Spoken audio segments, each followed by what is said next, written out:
Welcome. In front of me is a Meizu mBlu 21, and today I'll show you how you can capture a screenshot on this phone.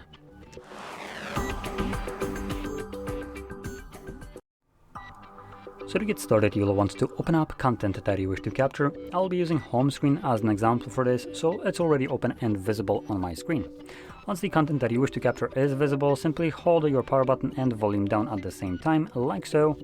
You get this flash along with the pop-up, and then you get the share and edit options, and after a moment this will disappear. When it disappears, you can find your captured screenshot by going into your Photos application and navigating to Collections, Screenshots, and you'll have it right here. So there we go. Now if you found this very helpful, don't forget to hit like, subscribe, and thanks for watching.